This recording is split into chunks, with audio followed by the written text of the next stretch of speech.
नमस्कार मंडळी, स्वागत आहे तुमचं शेती आणि सरकारी योजना या यूट्यूब चॅनलमध्ये। मित्रांनो, महाराष्ट्रातील संजय गांधी निराधार योजनेच्या सर्व लाभार्थ्यांसाठी आजची माहिती खूपच महत्त्वाची आहे, म्हणून व्हिडिओ शेवटपर्यंत नक्की पहा। आणि जर तुम्ही नवीन असाल तर चॅनलला सबस्क्राइब करून ठेवा, जेणेकरून अशा महत्त्वाच्या अपडेट्स तुम्हाला वेळेवर मिळतील। चला तर मंडळी, व्हिडिओला सुरुवात करूया। मित्रांनो, सर्वप्रथम डीबीटी म्हणजे काय हे अगदी सोप्या भाषेत समजून घेऊया। डीबीटी म्हणजे डायरेक्ट बेनिफिट ट्रान्सफर। आता हे थोडं सोपं करून सांगते। समजा सरकार तुम्हाला काही पैसे देणार आहे, तर आधीच्या काळात काय व्हायचं, हे पैसे मध्येच कुठेतरी अडकायचे किंवा उशीर व्हायचा। पण आता डीबीटी सिस्टममुळे काय होतं, सरकारकडून पैसे थेट तुमच्या बँक खात्यात येतात। मध्ये कोणताही एजंट, कार्यालय किंवा माणूस नसतो, त्यामुळे पैसे सुरक्षित आणि थेट मिळतात। म्हणजेच सरकार ते थेट तुमच्या बँक खात्यात पैसे। इतकं सोपं आहे डीबीटी। आणि संजय गांधी निराधार योजनेचे पैसे देखील याच डीबीटी पद्धतीने तुमच्या खात्यात जमा होतात। म्हणूनच तुमचं बँक खाते ऍक्टिव्ह असणं हे खूप महत्त्वाचं आहे। आता पुढचा महत्त्वाचा अपडेट समजून घेऊया। मित्रांनो, या योजनेच्या अधिकृत पोर्टलवर एक मोठा बदल करण्यात आलेला आहे। आधी काय व्हायचं, आपल्याला आपला हप्ता आला की नाही हे कळायला खूप अडचण यायची। वारंवार ऑफिसमध्ये जावं लागायचं किंवा इतरांना विचारावं लागायचं। पण आता सरकारने ही समस्या सोडवण्यासाठी नवीन सुविधा दिली आहे। पोर्टलवर 2 नवीन ऑप्शन ऍड केले आहेत, लाभार्थी स्थिती पहा। आता हे ऑप्शन नेमकं काय काम करतात ते सोप्या भाषेत समजून घ्या। लाभार्थी स्थितीमध्ये तुम्ही योजनेत तुमचं नाव आहे का नाही ते पाहू शकता, आणि स्थिती पहा मध्ये तुम्हाला तुमच्या हप्त्याची पूर्ण माहिती पाहता येते। म्हणजेच आता तुम्हाला कुणालाही विचारण्याची गरज नाही, तुम्ही स्वतः मोबाईलवरच सगळी माहिती चेक करू शकता। हे ऑप्शन खास करून कोणासाठी जास्त उपयोगी आहेत ते पहा।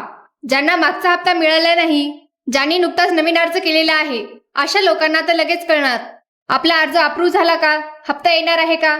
म्हणून मित्रांनो, हे दोन्ही ऑप्शन तुमच्यासाठी खूप फायदेशीर ठरणार आहेत। आता सगळ्यात महत्त्वाचा आणि सगळ्यांच्या मनात असलेला प्रश्न समजून घेऊया।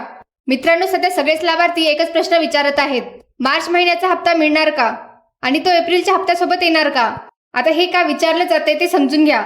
अनेक लाभार्थ्यांना मार्च महिन्याचा हप्ता मिळालाच नाही, आणि त्यावेळी काय कारण सांगितलं होतं, काहींचं ट्रान्झॅक्शन फेल झालं आहे, काही ठिकाणी टेक्निकल प्रॉब्लेम आहे, म्हणजेच पैसे पाठवले गेले पण मध्येच प्रोसेस पूर्ण झाली नाही। त्यानंतर असंही सांगण्यात आलं होतं 24 ते 30 तारखेदरम्यान पैसे जमा होतील, पण प्रत्यक्षात काय झालं, त्या कालावधीतही अनेकांना पैसे आले नाहीत। म्हणूनच आता सर्वांच्या मनात शंका आहे, मार्चचा हप्ता मिळणार की नाही, की तो एप्रिल सोबत एकत्र येणार। म्हणून हा प्रश्न सध्या खूप महत्त्वाचा बनलेला आहे। आता पाहूया की या नवीन ऑप्शनचा तुम्हाला नेमका फायदा काय होणार आहे। मित्रांनो, आधी काय व्हायचं, आपल्याला पैसे आले का नाही हेच कळत नव्हतं। किती हप्ते आले, कोणत्या महिन्यात आले, काहीच स्पष्ट माहिती मिळत नव्हती। पण आता ही समस्या पूर्णपणे सुटणार आहे, कारण स्थिती पहा या ऑप्शनवर क्लिक केल्यावर तुम्हाला सगळी माहिती एकाच ठिकाणी दिसणार आहे। आता नेमकं काय दिसेल ते सोप्या भाषेत समजून घ्या। तुम्हाला कोणता हप्ता मिळाला आहे, उदाहरणार्थ मार्च, एप्रिल, आतापर्यंत एकूण किती हप्ते मिळाले आहेत, आणि सर्वात महत्त्वाचं, पैसे नेमके कोणत्या तारखेला तुमच्या खात्यात जमा झाले। म्हणजेच आता तुम्हाला अंदाज लावायची गरज नाही, सगळी माहिती तुमच्या मोबाईलवर क्लिअर दिसणार आहे। एकदम सोप्या शब्दात सांगायचं तर तुमच्या खात्यात आलेल्या प्रत्येक पैशाची पूर्ण माहिती आता तुम्ही स्वतः चेक करू शकता।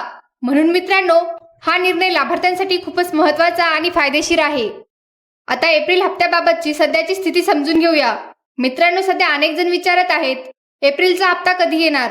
तर इथे एक महत्त्वाची गोष्ट लक्षात घ्या, अजूनपर्यंत एप्रिल हप्ता वाटपाबाबत कोणतीही अधिकृत नोटिफिकेशन आलेली नाही, म्हणजे सध्या हप्ता सुरू झालेला नाही। पण याच दरम्यान एक महत्त्वाची गोष्ट झाली आहे, पोर्टलवर नवीन ऑप्शन सुरू करण्यात आले आहेत। म्हणजे सरकार आधी सिस्टम अपडेट करत आहे, आणि त्यानंतर हप्ता वाटप सुरू होऊ शकतं।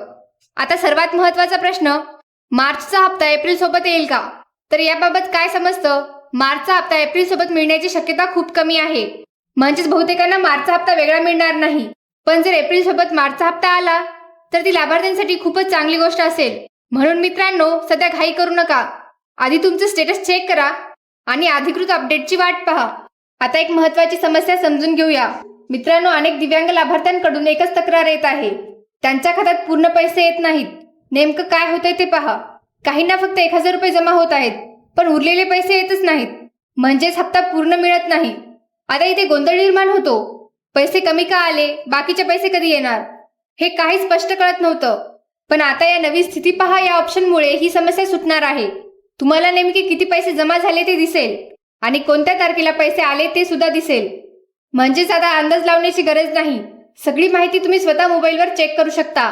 म्हणून दिव्यांग लाभार्थ्यांसाठी हे ऑप्शन खूपच उपयोगी ठरणार आहे। आता सर्वात महत्त्वाचा प्रश्न, स्टेटस चेक कसा करायचा? मित्रांनो, हे खूप सोपं आहे. स्टेटस चेक करण्यासाठी तुम्हाला काही खास गोष्टींची गरज नाही. फक्त खालीलपैकी कोणतीही एक माहिती तुमच्याकडे असली तरी पुरेसे आहे.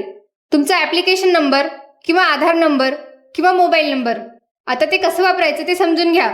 पोर्टलवर जा, स्थिती पहा या ऑप्शनवर क्लिक करा आणि त्यानंतर यापैकी कोणतीही एक माहिती टाका. लगेच तुमचं पूर्ण स्टेटस तुमच्या स्क्रीनवर दिसेल. म्हणजेच आता तुम्हाला कुठेही जाण्याची गरज नाही, ना ऑफिसमध्ये जाण्याची, ना कोणाला विचारायची. तुम्ही घर बसल्या मोबाईलवरच सगळं चेक करू शकता. म्हणून मित्रांनो, एकदा तरी तुमचं स्टेटस नक्की चेक करून घ्या. मित्रांनो, अनेक वेळा ट्रान्झॅक्शन फेल का होतो हे समजून घेणं खूप महत्त्वाचं आहे. बँक खाते इनॅक्टिव्ह असणे, आधार बँक खात्याला लिंक नसणे, बँकमध्ये KYC पूर्ण नसणे या कारणांमुळे पैसे अडकू शकतात. जर तुमचा हप्ता आला नसेल तर तुमचं बँक खाते चालू आहे का ते चेक करा. शेवटचा ट्रान्झॅक्शन कधी केला होता ते पहा. खाते इनॅक्टिव्ह असेल तर लगेच ॲक्टिव्ह करा. मित्रांनो, DBTसाठी आधार लिंक खूप महत्त्वाची आहे. तुमचा आधार बँक खात्याला लिंक असणं गरजेचं आहे. लिंक नसेल तर पैसे येणार नाहीत. म्हणून एकदा नक्की व्हेरीफाय करा. जर तुम्ही नवीन अर्ज केला असेल तर तुमचा अर्ज अप्रूव्ह झाला का ते लाभार्थी स्थितीमध्ये पहा. पेंडिंग असेल तर थोडा वेळ लागेल, म्हणून वाट पाहणं गरजेचं आहे. मित्रांनो, एकदा स्टेटस चेक करून थांबू नका. दर 2 ते 3 दिवसांनी एकदा स्टेटस चेक करा, कारण कधीही DBT सुरू होऊ शकतो. यामुळे तुम्हाला लगेच अपडेट मिळेल. सर्वात महत्त्वाची सूचना, कोणालाही पैसे देऊन काम करून घेऊ नका. हे सर्व काम तुम्ही स्वतः मोबाईलवर करू शकता, म्हणून फसवणुकीपासून दूर राहा. तर मित्रांनो, आता शेवटी एक महत्त्वाची गोष्ट समजून घ्या. सध्या एप्रिल हप्ता सुरू झालेला नाही, म्हणजेच अजून तुमच्या खात्यात पैसे आले नसतील तर काळजी करू नका. पण इथेच एक महत्त्वाची गोष्ट आहे.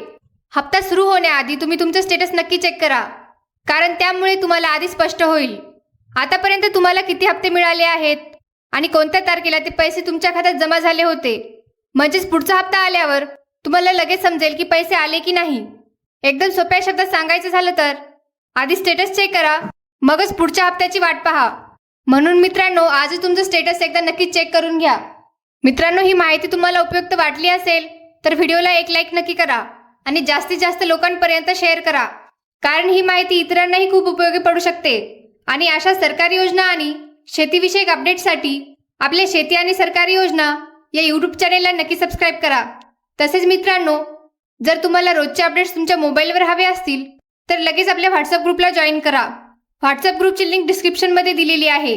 त्या लिंकवर क्लिक करून ग्रुपमध्ये जॉईन व्हा, म्हणजे तुम्हाला सर्व अपडेट्स वेळेवर मिळतील. भेटूया नवीन अपडेटसह. धन्यवाद. जय हिंद.